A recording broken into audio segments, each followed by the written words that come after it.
Captain Vex 9 of the Zorb interstellar scientific vessel Knowledge Seeker stared at the blue-green planet on the main view screen with what passed for excitement among his species, a slight pulsation of his upper respiratory nodes. The third rock from this unremarkable yellow star hadn't been on their scheduled survey route.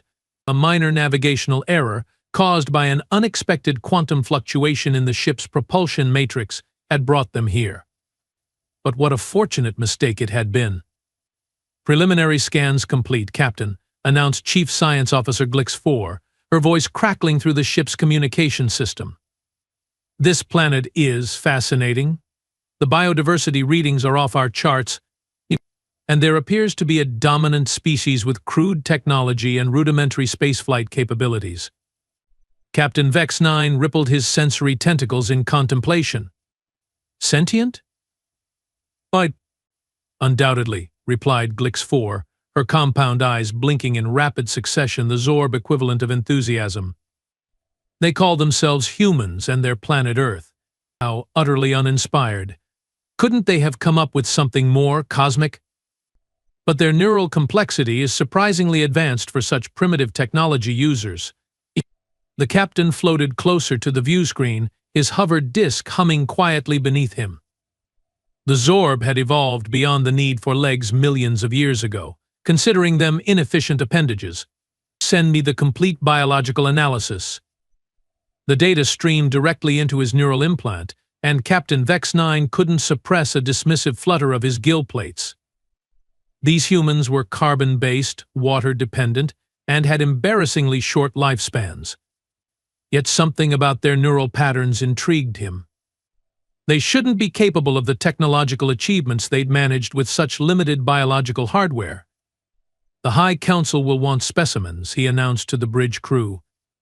"These humans might provide valuable insights into adaptive intelligence."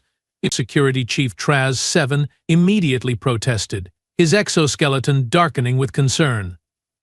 "Captain, our mission parameters clearly state non-interference with pre-galactic civilizations. The Council's directive is to advance scientific knowledge," interrupted the captain. "And the Council isn't here, are they?" "We are. Besides, our extraction protocols are flawless. The specimen won't remember a thing, and we will return it exactly where we found it." "No harm, no foul, isn't that what these humans say?" "You have been watching their entertainment broadcasts again," accused Science Officer Glix 4, not bothering to hide her disapproval. "Those transmissions are rotting your neural pathways." The captain ignored her. "Prepare the extraction team. I want a specimen that represents their average capabilities.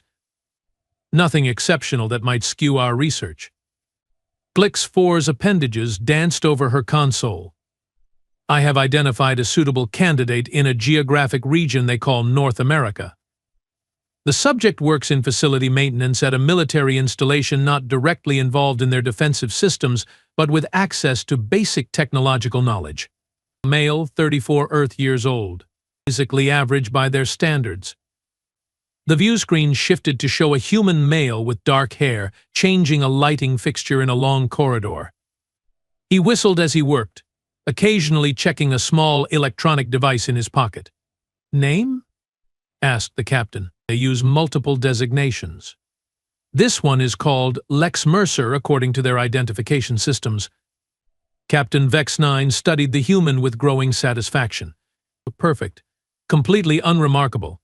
The kind of specimen no one would miss for a few hours while they ran their tests. Prepare the molecular transporter.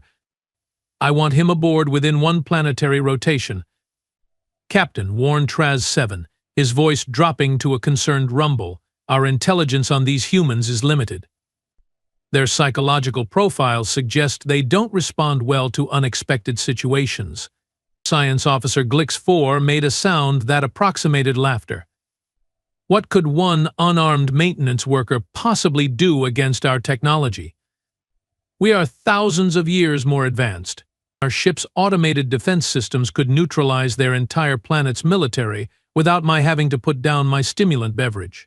"Arrogance is the precursor to scientific error," muttered Traz 7, but he obediently began preparing the extraction protocols. The captain's final membrane flickered with amusement. Just make sure the specimen is properly sedated during transport. But I don't want him damaging himself in panic when he first sees us. Little did the crew of the Knowledge Seeker know, but their careful selection algorithm had made one critical error. Lex Mercer wasn't just a maintenance worker. His job classification in the military database had been deliberately obscured. And while he did indeed fix lighting fixtures sometimes, his actual specialization involved a very different kind of maintenance, the kind that kept hostile foreign intelligence agents from compromising military installations. As the Zorb prepared their abduction technology, Lex Mercer finished replacing the hallway light, checked his watch, and stepped into a restricted area using a high-level security clearance. He approached a communications terminal and entered a complex series of codes. "Weekly check-in complete, sir," he reported to someone on the other end. "All systems normal here at Facility 7. "Good work, Mercer," replied a gruff voice. "Keep your eyes open. Intelligence suggests we might have some unwelcome visitors soon." Lex smiled slightly as he shut down the terminal. "Always do, sir. Always do." Overhead, invisible to human detection systems, the Zorb ship positioned itself for extraction, completely unaware they were about to abduct one of Earth's most skilled counterintelligence operatives. The abduction. Science Officer Glix 4 supervised the final calibrations of the molecular transporter with meticulous attention to detail. Not that she needed to, the technology was practically foolproof, but proper scientific procedure was hardwired into her genetic code. The extraction of a living specimen from a pre-galactic civilization wasn't technically against Zorb regulations.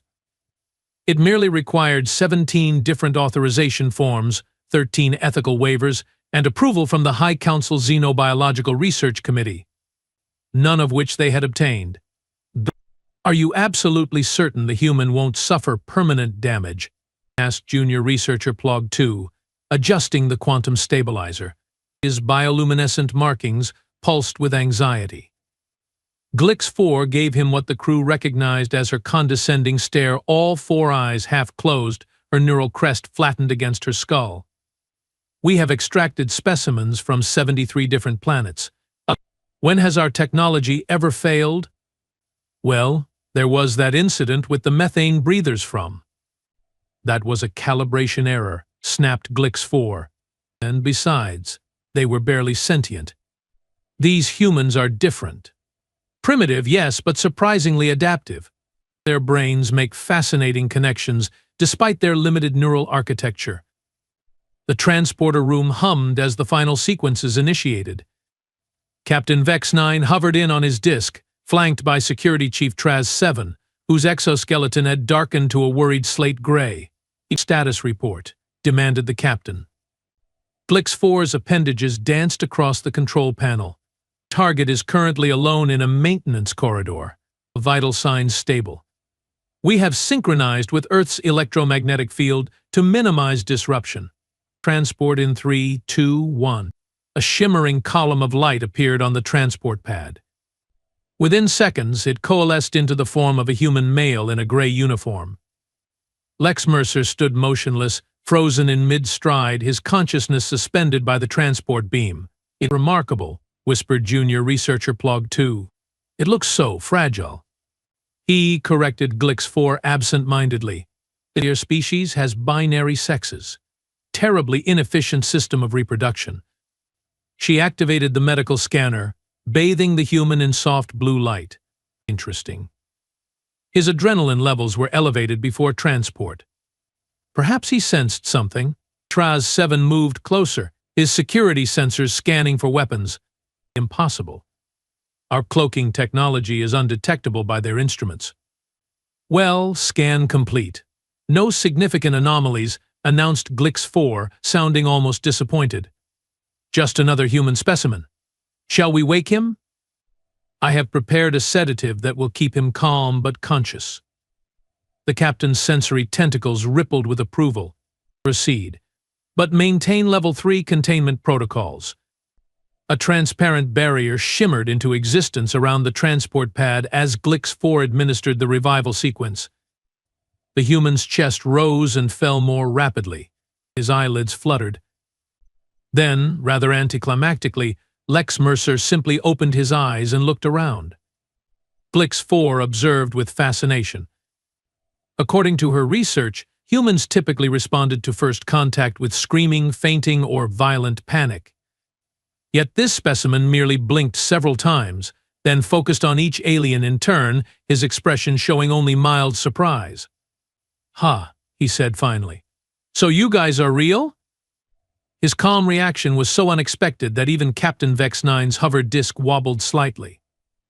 Glix 4 activated the universal translator.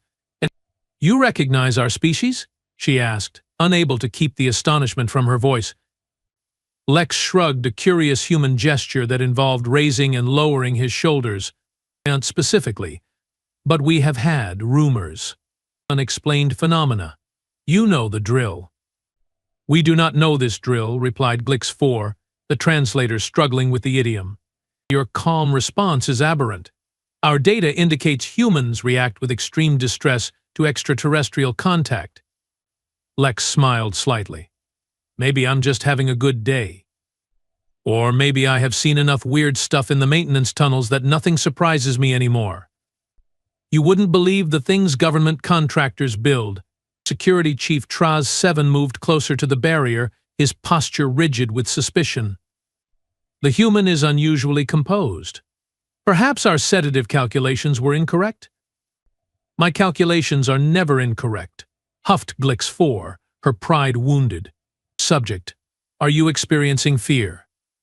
Lex seemed to consider the question. "Should I be? Am I in danger?" "Fascinating response," muttered Glix 4, recording the interaction. "It's asking about its safety rather than expressing blind panic. Perhaps this specimen is of higher intelligence than we estimated." "I can hear you, you know," said Lex. "And I'm not an it. Name's Lex. Lex Mercer." Glix 4 felt a momentary discomfort at being caught speaking about the specimen as if he weren't present. How curious that she should feel embarrassment over a primitive life form's feelings.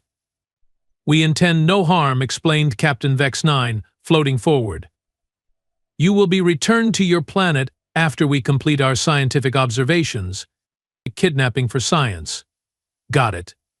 Lex sat down cross-legged on the transport pad, looking remarkably at ease. "So what kind of observations are we talking about?" "Because I should warn you, I just had a physical last month, and my doctor said I'm boring as hell." Perfectly average human specimen. Glix 4 noticed something odd. The human's pulse had actually decreased since waking. If anything, he seemed more relaxed now than before transport. This contradicted every Xenop psychological model in her database. "Your cooperation is appreciated but unnecessary," she informed him. "Our tests are non-invasive and will be conducted regardless of your consent." Sure, nodded Lex agreeably. "Just curious about your methodology. I'm something of a science enthusiast myself." He glanced around the transport room with apparent casual interest, but Glix 4 noticed his eyes lingering fractionally longer on the control panels, the door mechanisms, and particularly on Traz 7's security badge. "The specimen is unusually observant," she noted in her research log, attempting to understand its surroundings despite limited comprehension. Lex yawned and stretched. "So, any chance of getting some food while I'm here?" "I'm starving. Whatever you zapped me with really works up an appetite." "We did not zap you with anything that would affect hunger," corrected Glix 4. "Ha, weird. Say, those control panels look like they are using some kind of quantum interface. Am I right? The way the light refracts through what I'm guessing is a crystalline matrix. Very cool design." Glix 4 froze, her appendages hovering above her data pad. How could this human possibly recognize quantum interface technology? And more disturbingly, why was he asking questions as if he were the researcher and they the subjects? "The containment field appears stable," reported Traz 7, but his tone had changed subtly. "I recommend we proceed with transfer to the main laboratory." "Agreed," said Captain Vex 9, his sensory tentacles now rigidly extended, a sign of unease among the Zorb. Science officer, prepare the specimen for transfer. Field trip. Awesome, said Lex, standing up with a cheerful smile that somehow didn't quite reach his eyes. Lead the way. I'm excited to see what other amazing technology you folks have. As the transport room doors hissed open and the mobile containment field activated around the human, Glix 4 felt an unfamiliar sensation creep along her neural pathways. It took her a moment to identify it. Doubt. Something wasn't right about this human, something that her instruments couldn't quantify. But science was about observation, and she would observe very carefully indeed. Onboard analysis.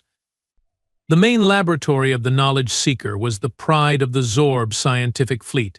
Gleaming surfaces housed technology so advanced it would have appeared magical to most species in the galaxy. Its spherical containment chamber occupied the center of the lab, surrounded by analysis stations where researchers monitored every conceivable biological function. Inside this transparent prison, Lex Mercer sat on a simple platform, watching the aliens watch him. Commencing full biological scan, Sequence 3, announced Glix 4, her appendages manipulating holographic controls with practiced precision. Subject has been in containment for 47 minutes with no signs of psychological distress. Junior researcher Plog 2 hovered anxiously nearby. That can't be right.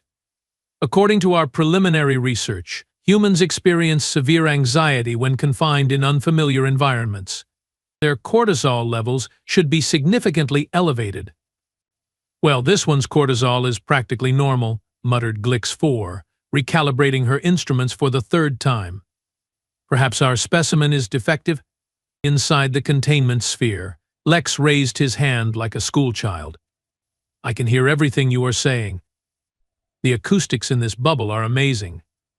And I'm not defective, just comfortable with unusual situations. Part of the job. What job requires comfort with alien abduction? He demanded Plog 2 before Glix 4 could stop him. Lex smiled. Building maintenance. You wouldn't believe the weird situations I have had to fix. Backed up sewage systems, electrical fires, executives locked in supply closets. After a while, nothing phases you. Glix 4 made a note in her data pad. Subject displays unusual psychological resilience, possibly an adaptation to stress in his professional environment. She turned to Plog 2. Begin cognitive assessment protocol. A series of holographic images appeared inside the containment sphere, geometric patterns, numeric sequences, and logic puzzles designed to measure intelligence across species boundaries. Lex studied the first pattern, a complex arrangement of shapes that rearrange themselves according to an obscure mathematical principle. Most species took several minutes to identify the pattern. He solved it in 12 seconds. That's just a base 8 sequential transformation with a quantum displacement factor, he commented casually. Neat visualization, though. Very smooth graphics. The research team exchanged alarmed glances. Impossible, whispered Plog 2. Humans haven't even discovered quantum displacement mathematics yet. Glix 4 narrowed all four eyes. Subject, explain how you recognize that pattern. Lex blinked innocently. Oh, it just looked like, something I saw in a video game once. Lucky guess? Try another one. The next puzzle appeared more complex, involving multi-dimensional spatial reasoning. This is boring, complained Lex after solving it even faster. Do you have any magazines? Or maybe a snack? Your artificial gravity is making me hungry. We haven't told you about our artificial gravity, said Glix 4 slowly. Well, something's keeping me stuck to this platform, and it's not Earth's gravitational pull, so educated guess? Lex shrugged. Look, I'm trying to be a good sport about this whole abduction thing, but the least you could do is provide some entertainment. Or a bathroom break. You guys do understand human biology, right? Captain Vex 9, who had been observing silently from the laboratory entrance, floated forward on his hover disk. The specimen is attempting to manipulate us through biological necessities. No, the specimen is telling you he needs to use the restroom, countered Lex. Unless you want me to demonstrate human waste elimination processes right here in your nice clean science bubble? 15 minutes later, after much debate and security protocol adjustments, Lex was escorted to a specially modified waste elimination chamber. Security Chief Traz 7 insisted on personally supervising the procedure, his exoskeleton now a deep charcoal color of suspicion. "Your biological processes are inefficient," complained Traz 7 as they returned to the lab. "Why would evolution design a system requiring such frequent waste elimination?" "You should see what happens when humans consume alcohol," replied Lex cheerfully. "A complete system breakdown. Say, those door mechanisms are fascinating. Molecular recognition, combined with some kind of neural interface. Very elegant." Traz 7's outer carapace stiffened. "You cannot possibly understand our technology." "Just making conversation," said Lex, his expression all innocence. "I notice things. Occupational habit." Back in the laboratory, Glix 4 had prepared the next phase of examination. "We will now assess the subject's pain response thresholds," she announced, activating a device that looked unsettlingly like a medical probe, with too many appendages. Oh, Lex held up his hands. "Let's talk about this. I'm being super cooperative here. Is pain assessment really necessary?" "Science requires complete data," replied Glix 4, though her voice wavered slightly. The human's continuing rationality was unsettling. Most specimens were incoherent with fear by this stage. "Sure. But good science also requires informed consent when dealing with sentient subjects," argued Lex. "Even we primitive humans figured that out. You guys must have some kind of ethical guidelines, right? Being an advanced civilization and all?" Glix 4 hesitated, her appendages twitching with uncertainty. The human was using scientific reasoning against her. Worse, he was correct. The Zorb did have strict ethical protocols they were currently violating. "The assessment will proceed," declared Captain Vex 9 from across the lab, ending the debate. "Our mission requires complete biological understanding." "Your mission or your curiosity?" asked Lex quietly. "Because those are different things. Trust me, I know all about missions that go sideways when curiosity takes over." An uncomfortable silence fell over the laboratory. Even junior researcher Plog 2, usually bursting with questions, seemed subdued. "Begin the procedure," ordered the captain. Glix 4 reluctantly activated the pain assessment device. A thin beam of energy connected with Lex's arm, delivering a mild but unpleasant neural stimulus. To everyone's surprise, Lex yawned. "Is something supposed to be happening?" he asked, looking bored. "I feel a little tingle, but it's not even as bad as static electricity." Glix 4 increased the intensity. Lex's vital signs showed he definitely felt the pain. His nervous system was registering the stimulus, but his outward behavior showed no reaction. "Subject displays extraordinary pain suppression capabilities," she noted, increasing the intensity again. "Or maybe your machine doesn't work on humans the way you think it does," suggested Lex. "Different nervous system, different response. Basic xenobiology, right?" The comment struck Glix 4 like a physical blow. Of course, they had calibrated the device based on their limited understanding of human physiology. What if their baseline assumptions were flawed? "Terminate the assessment," she ordered suddenly. Captain Vex 9's sensory tentacles rippled with annoyance. "Science officer, explain." "The subject is correct. Our methodology may be fundamentally flawed. We need to recalibrate all our instruments based on the new physiological data we have gathered." It wasn't the entire truth, but it would halt the procedure. Lex smiled at her, a small, knowing smile that sent an inexplicable chill through Glix 4's neural pathways. "Smart decision," he said softly. "Always question your assumptions. That's what separates good scientists from great ones." Captain Vex 9 hovered closer to the containment sphere, studying the human with growing unease. "This specimen is unusual. Its behavior does not match our intelligence on human psychology." "Maybe your intelligence is outdated," suggested Lex. We humans evolved pretty quickly. Adaptation is our superpower. He stretched casually, then added, by the way, is that ventilation system I hear? Interesting rhythm to it, almost like it's processing atmosphere in sequential purification cycles. The observation was so accurate and so unexpected that Plog 2 actually dropped his data pad. How could you possibly know that? Demanded the captain. Lex shrugged. Lucky guess? I work with building systems all day. You pick up patterns. He tapped his ear. Good hearing, too. Mom always said I should have been a musician instead of a maintenance guy. Glix 4 made another note in her research log. Subject continues to demonstrate knowledge beyond expected parameters. Possible explanations.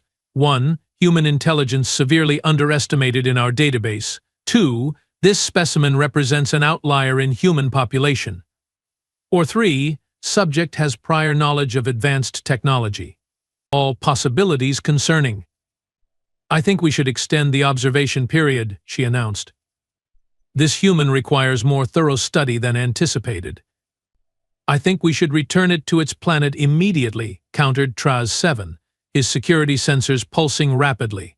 Something about this specimen feels wrong. Feels wrong? Repeated Glix 4 incredulously. Since when does the security chief make decisions based on feelings rather than facts? How disappointingly unscientific. Inside the containment sphere, Lex watched the aliens argue with the patient expression of someone waiting for exactly the right moment to act. Security concerns. Security Chief Traz 7 paced the circumference of the command center, his exoskeleton now a deep obsidian, the Zorb equivalent of high alert status. The other officers gave him a wide berth. Everyone knew that when the security chief's carapace turned that particular shade, argument was futile.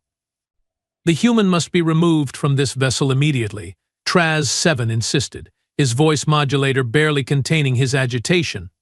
Preferably ejected into space. Captain Vex 9 hovered placidly on his disk. That seems excessive for a maintenance worker who has shown no aggressive behavior. That's precisely the problem. Traz 7's secondary appendages twitched spasmodically, but it should be showing aggressive behavior, or fear, or confusion. Instead, it's calm, observant, and asking questions about our technology. Does that sound like a random maintenance worker to you? Science Officer Glix 4, who had joined the emergency meeting despite her objections that it was interrupting valuable research time, made a dismissive sound. Security Chief, your paranoia circuits need recalibration. The human is simply displaying adaptive intelligence, exactly the trait that makes their species worth studying. He recognized our quantum interface technology, hissed Traz 7. He identified our atmospheric processing system by sound alone. He solved advanced computational problems that should be beyond human mathematical understanding. Perhaps we have underestimated human capabilities, suggested Glix 4. Scientific progress requires us to adjust our hypotheses when new data emerges. Traz 7 slammed an appendage against the command console, causing junior researcher Plog 2 to emit a startled squeak. This isn't about science. It's about security. That human is gathering intelligence on our systems. For what purpose? Has anyone asked that question? The captain's sensory tentacles rippled thoughtfully. What are you suggesting, Security Chief? That we accidentally abducted some kind of human intelligence operative. The statistical probability, began Glix 4, is irrelevant, interrupted Traz 7. Improbable security breaches are still security breaches. At minimum, we should enhance the containment protocols and restrict the specimen's access to ship systems. Captain Vex 9 raised an appendage for silence. Let's not overreact, but as a precaution, double the security monitoring on the specimen and run a deep scan of all systems the human has been in proximity to. And the research continues? Asked Glix 4 eagerly. Yes, but with additional oversight. I want security personnel present for all interactions. Traz 7's exoskeleton darkened further, if that was possible. Insufficient. But I will comply under protest. He activated his neural implant. Security alert level 2. All personnel increased vigilance around Laboratory Section Delta. Meanwhile, in the main laboratory, Lex Mercer sat cross-legged in his containment sphere, whistling tunelessly. The two junior security officers assigned to watch him were clearly bored, their attention drifting to their datapads every few minutes. "So," said Lex conversationally, "does this ship run on antimatter propulsion or something more advanced? The vibration frequency feels too stable for conventional matter-antimatter reactions." One of the guards looked up. "We are not authorized to discuss ship technology with the specimen." "Just making conversation," shrugged Lex. "It gets lonely in this bubble. But I understand. Following orders and all that. I respect chain of command." He stretched elaborately. "Mind if I stand up and walk around a bit? Getting stiff sitting here." The guards exchanged glances. The containment field was impenetrable. What harm could it do? "Proceed," said the senior guard reluctantly. Lex stood and began a series of exaggerated stretching exercises. "We humans need regular movement to maintain muscle tone. Sedentary lifestyle leads to all kinds of health problems. Heart disease, blood clots, you name it." He bent to touch his toes, then straightened up with a theatrical groan. "Not as young as I used to be." As he moved around the perimeter of his transparent prison, he casually remarked, "You know, I have been wondering about that slight discoloration on the field generator over there. Is that normal? Looks like maybe a power fluctuation." Both guards instantly looked where he was pointing, an instinctive reaction that Traz 7 would have reprimanded them severely for. In that split second of distraction, Lex's hand darted to his boot, retrieving something too small for the guards to see. When their attention returned to him, he was just completing another stretch. "Sorry, false alarm," he said with an apologetic smile. "Must be a reflection from my angle." 3 hours later, as the night cycle began and the laboratory staff was reduced to a skeleton crew, alarms blared throughout the ship. A containment breach in Laboratory Section Delta announced the automated system. Human specimen status, unconfined.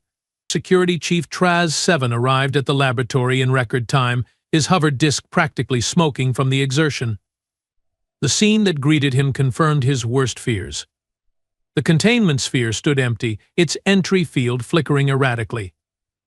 The two security guards were conscious but disoriented, unable to explain how the human had escaped. Junior researcher Plog 2 was frantically checking the system logs. "How did this happen?" demanded Traz 7, his voice cold with fury. "System malfunction," stammered Plog 2. The containment field experienced a momentary harmonic disruption in its quantum matrix. "It appears to have been triggered by a feedback loop in the primary generator." "Impossible," growled Traz 7. "Those systems have 17 redundant safety protocols." Captain Vex 9 and Science Officer Glix 4 arrived, the latter looking more intrigued than alarmed. "Fascinating," she murmured. "The human appears to have exploited a theoretical weakness in our containment technology that we ourselves hadn't identified." "Where is the specimen now?" asked the captain. The junior security officer approached, looking extremely uncomfortable. "Found and recaptured, sir. In Maintenance Shaft 7B. "Maintenance Shaft 7B?" repeated Traz 7 incredulously. "That's 3 decks below us and requires security clearance to access." "How did it get there so quickly? And why go there of all places?" "He said he was lost," reported the officer. "Said the containment field just suddenly disappeared and he panicked. We found him examining an access panel, but he claimed he was just looking for a way to communicate with us." "And you believe that?" Traz 7's exoskeleton now pulsated between black and deep crimson, a sign of extreme agitation. "He seemed very convincing, sir." Captain Vex 9's hovered disk bobbed thoughtfully. "Return the specimen to containment, triple the security measures, and run a complete diagnostic on all systems in Maintenance Shaft 7B. "Finally, a sensible precaution," muttered Traz 7. As the security team escorted a docile and apologetic Lex Mercer back to the laboratory, Glix 4 noticed something odd about the human's expression. Despite his verbal protestations of confusion and fear, his eyes conveyed something entirely different: satisfaction. Like someone who had accomplished exactly what they set out to do. In the bargaining phase, your propulsion efficiency could be improved by at least 14%. The casual comment from Lex Mercer broke the tense silence that had descended over the laboratory. Following his accidental escape, the human had been relocated to an enhanced containment chamber with triple-layered force fields and continuous monitoring. Security Chief Traz-7 had personally overseen the installation of additional quantum disruptors that would immediately incapacitate the specimen if another breach occurred. Captain Vex-9, who had arrived for the daily briefing, paused mid-sentence. "What did you say?" Lex leaned back against the curved wall of his prison. "Your propulsion system. The resonance frequency is slightly off calibration, and I can hear it in the ship's background hum. There's a disharmonic undertone at approximately 42.7 kHz that suggests your matter-antimatter convergence isn't optimized." Science Officer Glix 4's four eyes blinked in rapid succession. "That's correct. We have been experiencing a 12.8% efficiency drop since entering this star system." "But how could you possibly know that?" "Told you, I'm good with systems," shrugged Lex. "It's a maintenance thing. When you spend your life fixing broken machinery, you develop an ear for it." He tapped the side of his head. "Could probably help you sort it out if you wanted." Traz-7's exoskeleton darkened to a warning shade of burgundy. "Absolutely not. The human is attempting to gain access to critical ship systems." "Actually, I'm attempting to get out of this fishbowl for a few minutes," corrected Lex with a disarming smile. "And maybe earn some goodwill so you will stop with the painful experiments." "Win-win, right?" Captain Vex-9's sensory tentacles twitched with interest. "You claim you could identify the problem with our propulsion system." "Probably. Might not understand all your fancy alien tech, but mechanical problems usually boil down to the same basic principles. Something's vibrating that shouldn't be, or not vibrating that should be." Lex shrugged again. "Your call, though, trying to be helpful during my unexpected vacation aboard the UFO Express." The captain, science officer, and security chief retreated to the far side of the laboratory for a heated discussion, their translator modules deactivated. From his containment sphere, Lex watched their animated gestures with apparent casual interest, though his eyes remained keenly focused. "This is transparently a manipulation attempt," hissed Traz-7. "The specimen wants access to our systems for sabotage purposes. Or it genuinely possesses technical intuition beyond our estimates of human capability," countered Glix 4. "Think of the research opportunity. If this human can perceive engineering inefficiencies by sound alone, it represents an evolutionary adaptation worth studying." Captain Vex-9 hovered silently for a moment, his hover disk emitting a barely audible hum. "The efficiency drop is affecting our research capabilities and extending our mission duration. If there's even a small chance the human could identify the problem. You can't seriously be considering this." Traz-7's exoskeleton was now pulsating between burgundy and black. "Limited access," clarified the captain, "under maximum security protocols. To a diagnostic terminal only, physically isolated from critical systems." "Even diagnostic data could be dangerous in the wrong hands," warned Traz-7. "Then make sure those hands are thoroughly restrained," replied the captain, ending the debate. 20 minutes later, Lex found himself in the engineering bay, his wrists secured in advanced energy cuffs that prevented him from touching anything without direct authorization. 6 security officers surrounded him, their neural stunners primed. Traz-7 personally monitored the isolated diagnostic terminal that had been set up. "This is cozy," remarked Lex, glancing around the vast engineering section with its towering reactors and pulsating energy conduits.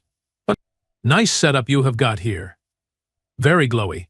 "Focus on the diagnostic data," growled Traz-7. "You have 10 minutes. "Generous," murmured Lex, studying the holographic displays. Although the interface was alien, the data visualization followed universal principles of engineering. "Okay, I see the problem.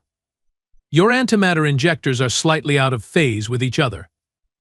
probably happened during that quantum fluctuation that brought you to Earth.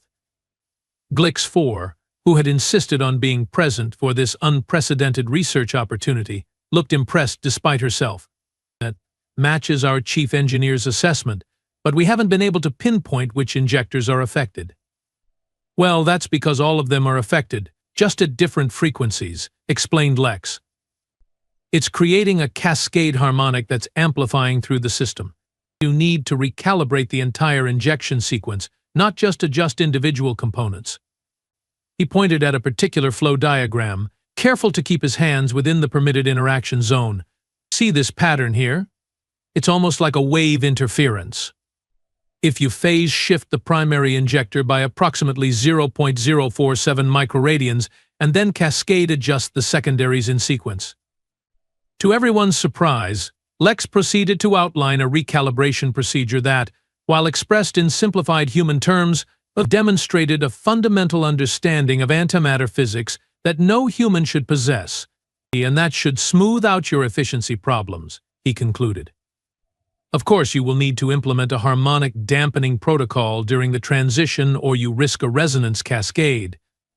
The engineering bay had fallen silent, with even Traz 7 momentarily speechless.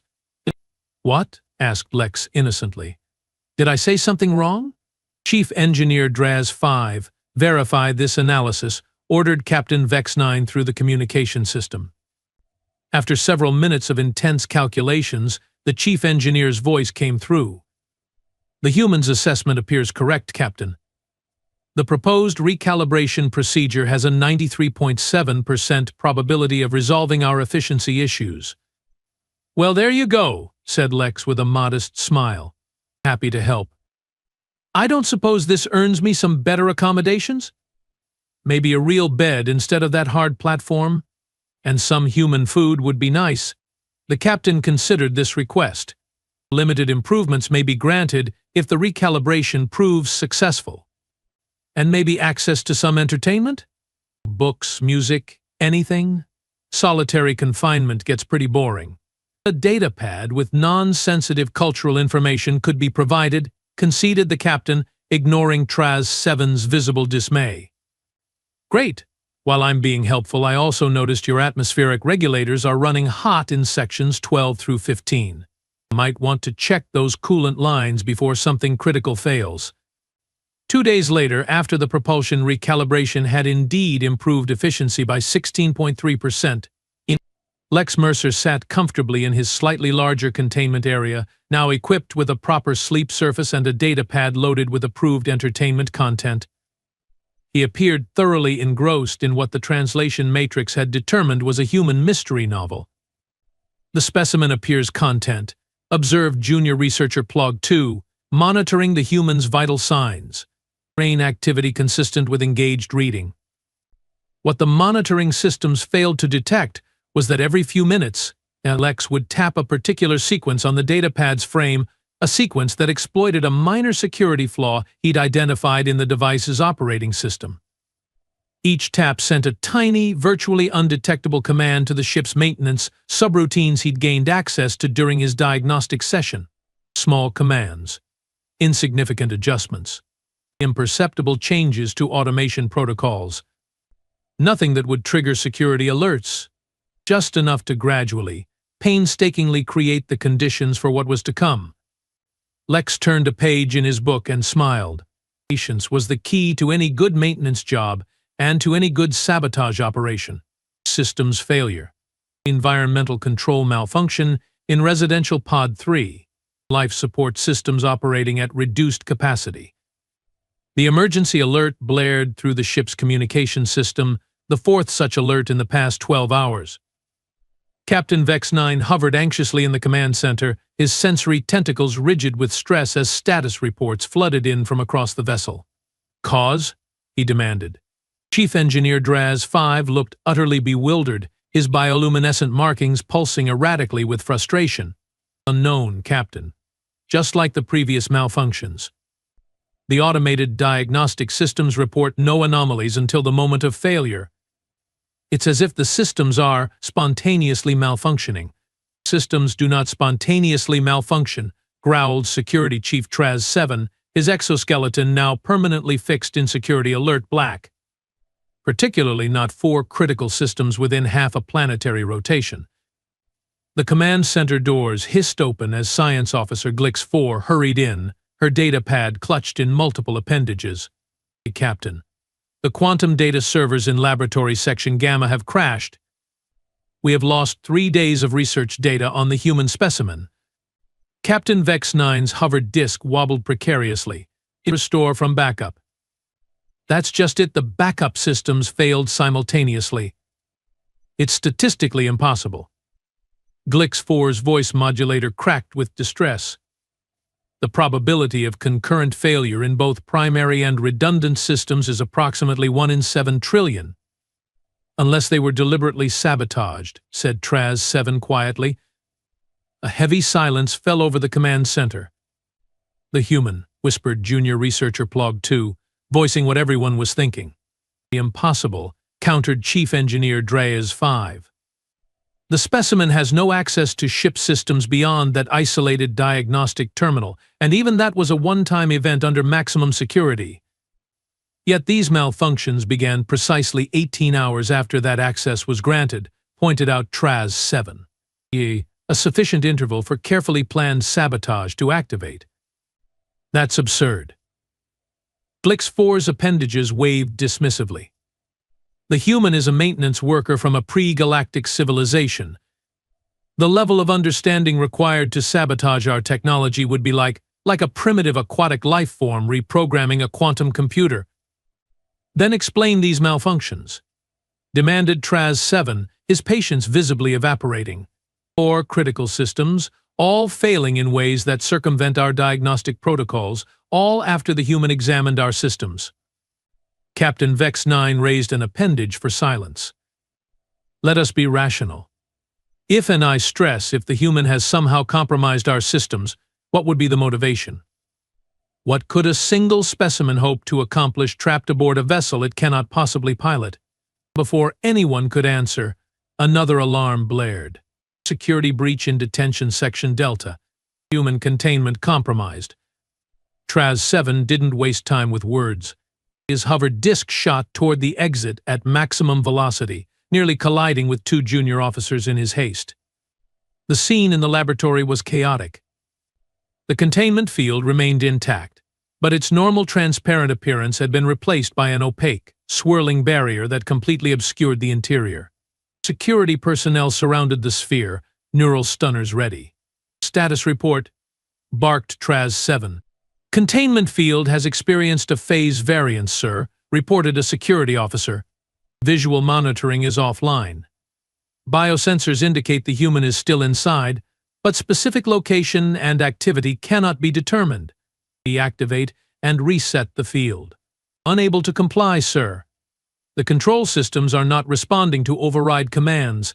Inside the opaque barrier, unseen by the increasingly frantic security team, Lex Mercer sat cross-legged on his bed, calmly reading his mystery novel. The modifications he'd made to the datapad had allowed him to hack into the containment field's visual processors, not enough to escape, but sufficient to trigger the opacity protocols normally reserved for specimen privacy during biological functions. He counted silently. 3, 2, 1. Right on schedule, the ship's lighting systems flickered and dimmed. Emergency lighting activated with a dull red glow as power fluctuations rippled through the vessel. Perfect. His carefully orchestrated system failures were proceeding exactly as planned. The containment field suddenly cleared, revealing Lex sitting peacefully on his bed, looking up with an expression of innocent confusion. "Whoa, what's happening?" he asked, his voice the perfect pitch of concerned bewilderment. "But is the ship okay?" "The lights are doing weird things." Traz-7 moved his hover disk to the edge of the containment field, his posture radiating suspicion. "What did you do?" he demanded. Lex blinked, the picture of puzzlement. "Me? I have been sitting here reading about Detective Marlowe solving the case of the missing heiress. Great book, by the way. Thanks for loading it. The containment field opacity protocols activated without authorization." "Really? I thought you guys did that. Figured it was some new test or something. Lex set down his data pad. Is everything okay out there? You all look stressed. Well, I think you look stressed. Still learning to read your expressions. Before Traz 7 could respond, Captain Vex 9 and Science Officer Glix 4 entered the laboratory. We have lost navigational control, announced the captain grimly. The ship is operating on emergency protocols. Chief Engineer Draz 5 estimates 6 hours to restore primary systems. May I make a suggestion? Offered Lex politely. No, snapped Traz 7. Actually, yes, countered the captain. What is your assessment, human? Lex stood slowly, careful to make no sudden movements that might provoke the already tense security team. Sounds like you are experiencing cascading system failures consistent with quantum harmonic interference, probably originating from that propulsion recalibration we did. He shook his head sympathetically. Tricky business, messing with matter-antimatter reactions. One tiny miscalculation and, well, you know. The recalibration was performed exactly to specifications, insisted Glix 4. Your specifications, I might add. Hey, I just made suggestions. I'm not an expert on your technology. Lex spread his hands in a gesture of helplessness. Maybe something got lost in translation? Cultural misunderstanding? Happens all the time. Another alarm blared through the ship, followed by an automated announcement warning artificial gravity systems experiencing fluctuations. All personnel secure positions. As if on cue, the gravity in the laboratory wavered. Several security officers stumbled, while the hovering aliens found their stabilization systems fighting to compensate. You see? Lex pointed out calmly, somehow maintaining perfect balance despite the fluctuating gravity. Classic signs of quantum resonance, destabilization. Starts with propulsion, spreads to environmental systems, then power distribution, and finally navigation and gravity. I have seen it before in similar systems. That's impossible, whispered Glix 4. You couldn't have seen anything similar on Earth. Your civilization hasn't developed quantum technology. Lex merely smiled enigmatically. You'd be surprised what goes on in some of our research facilities. The statement hung in the air like a silent bomb, forcing each alien to mentally reassess everything they thought they knew about their human captive. Captain Vex 9 was the first to speak.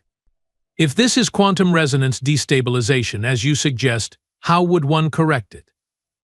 Well, normally you'd need to perform a complete system reset, explained Lex. Take everything offline, purge the resonance patterns, then restart with factory settings. But that's pretty drastic. Might be easier to isolate the affected systems and apply targeted harmonic dampening fields. And you could assist with this procedure? Asked the captain. Traz 7's exoskeleton darkened further, if that was possible. Captain, you cannot seriously be considering. I believe I'm still in command of this vessel. Security Chief, interrupted Captain Vex 9 with uncharacteristic sharpness. We face a critical situation that threatens both our mission and our lives. If the human can help resolve it, we would be foolish to reject that assistance. I'm happy to help, offered Lex generously. Though I'd need access to your main engineering systems, under supervision, of course. He glanced at the security officers with their neural stunners. And maybe without those pointed at me? Hard to concentrate with the threat of neural paralysis looming over you. As the ship's senior officers fell into another heated debate about the wisdom of granting the human further access, junior researcher Plog 2 noticed something peculiar.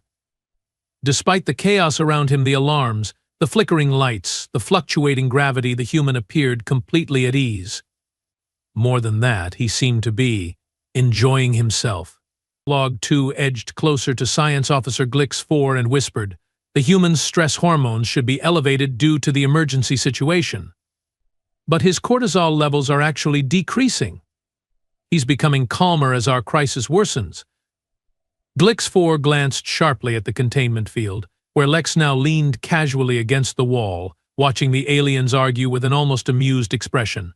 Impossible, she muttered, checking the biosensor readings herself. But the data was clear the human wasn't frightened or stressed by the ship's malfunctions. If anything, his vital signs indicated satisfaction. Across the laboratory, Lex caught her puzzled stare and winked a human gesture she had researched and understood to indicate conspiracy or shared secret. And in that moment, Glix 4 knew with absolute certainty that their specimen was far, far more dangerous than any of them had imagined. In the revelation, emergency access granted to engineering systems, initiating containment field deactivation. The laboratory went completely silent as the barrier surrounding Lex Mercer simply vanished. For a breathless moment, nobody moved, not the security personnel with their neural stunners, not the science team with their datapads, and certainly not Captain Vex 9, whose hover disk had frozen in midair. Lex stretched casually, as if being released from alien captivity was an everyday occurrence. That's better. Now, shall we go fix your ship? Weapons trained on the specimen at all times, ordered Security Chief Traz 7, his voice modulator barely containing his fury. One suspicious movement, and you are authorized for immediate neural disruption. Relax, Chief, said Lex with an infuriating smile. If I wanted to cause real damage, I wouldn't be offering to help, would I? As the tense procession made its way toward the main engineering bay, Junior Researcher Plog 2 hurried alongside Science Officer Glix 4, his bioluminescent markings pulsing with anxiety. Something's not right, he whispered. I have been analyzing the pattern of system failures. They are too elegant, too precise. Each malfunction has affected critical systems while bypassing all security protocols, yet somehow avoiding catastrophic damage. What are you suggesting? Asked Glix 4, her four eyes narrowing.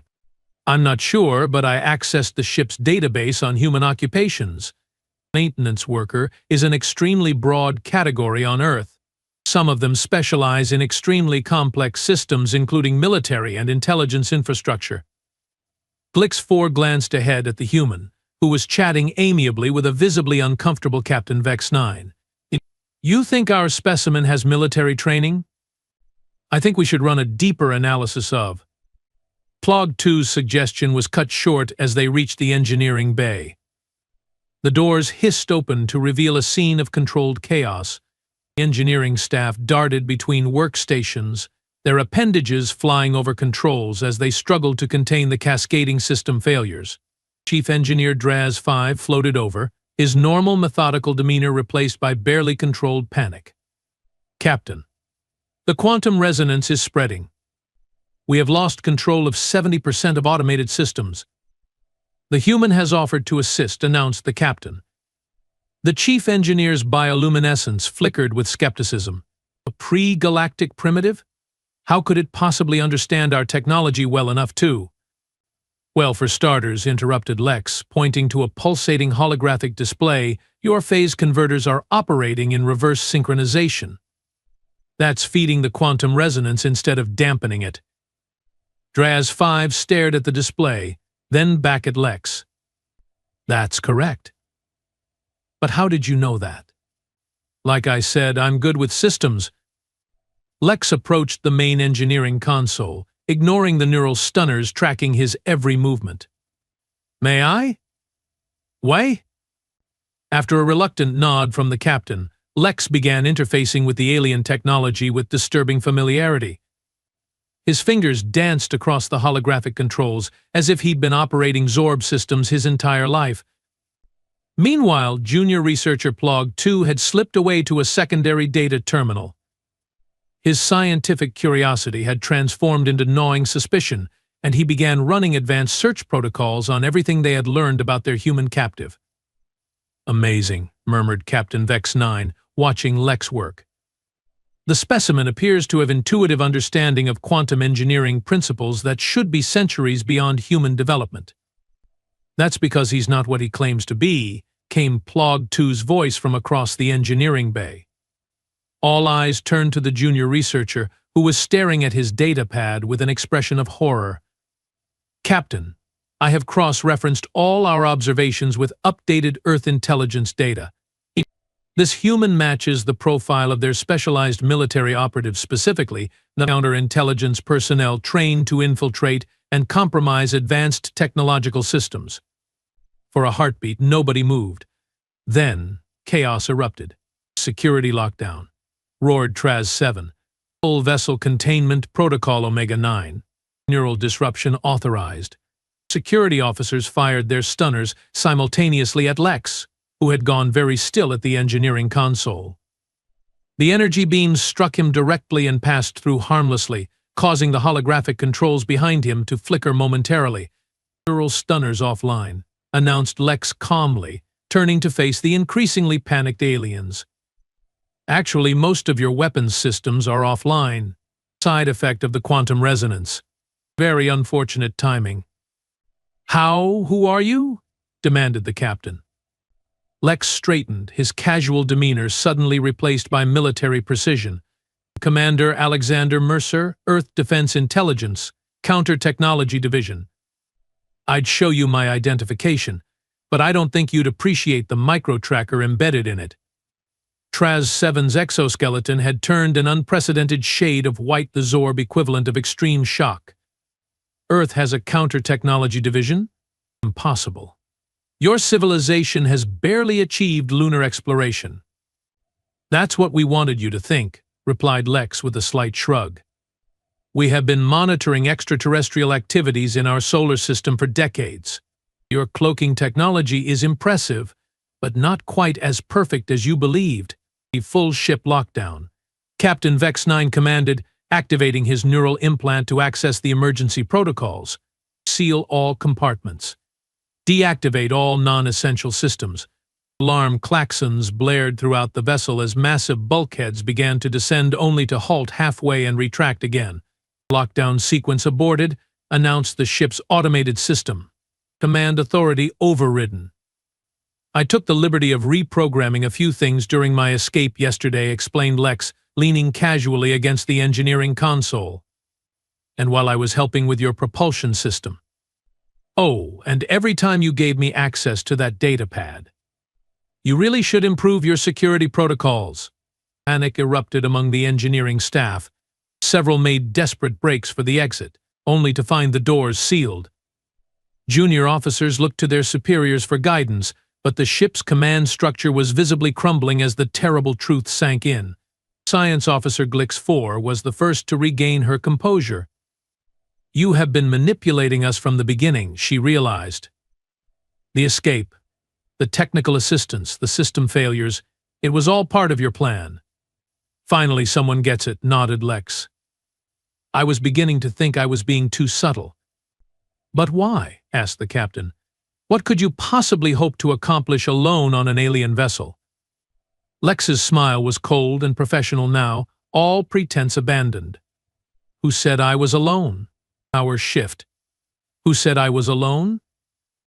Lex's ominous question hung in the air for precisely 3 seconds before every display screen in the engineering bay simultaneously activated, showing the same image, a stylized emblem of Earth surrounded by 7 stars, with the letters ETD prominently displayed. Earth Technology Defense, explained Lex conversationally, as if he were introducing colleagues at a dinner party. Established after the Roswell incident, which, by the way, wasn't one of your ships. Different species altogether. Sloppy pilots, those guys.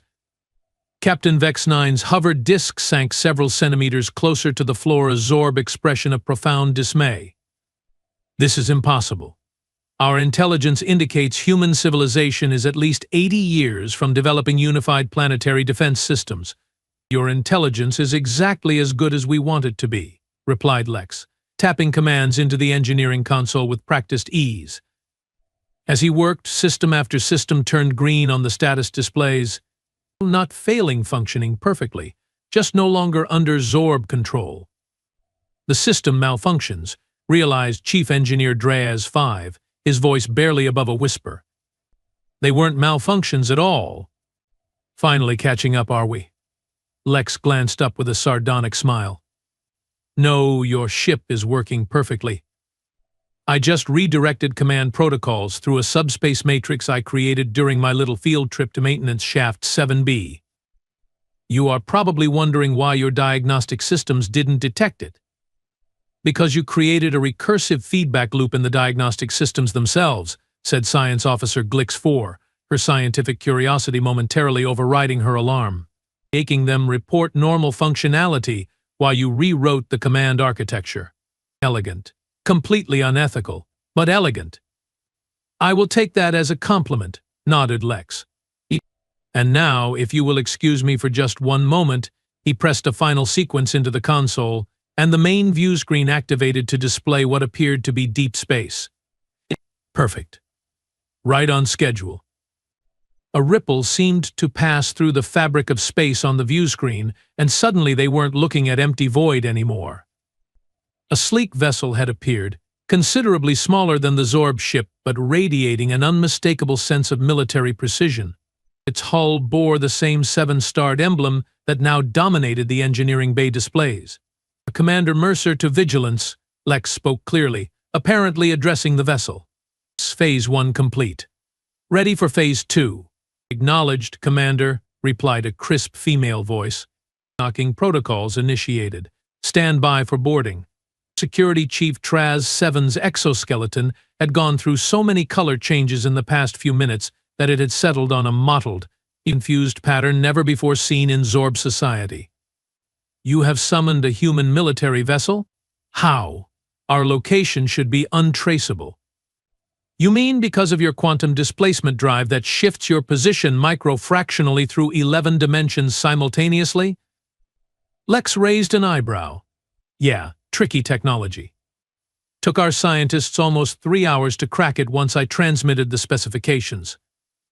You have been transmitting data about our ship? Captain Vex 9's sensory tentacles coiled in distress.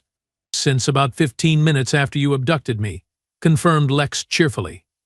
The subspace transponder was in my boot heel, standard equipment for counterintelligence operatives working at sensitive facilities, in case of unexpected travel opportunities.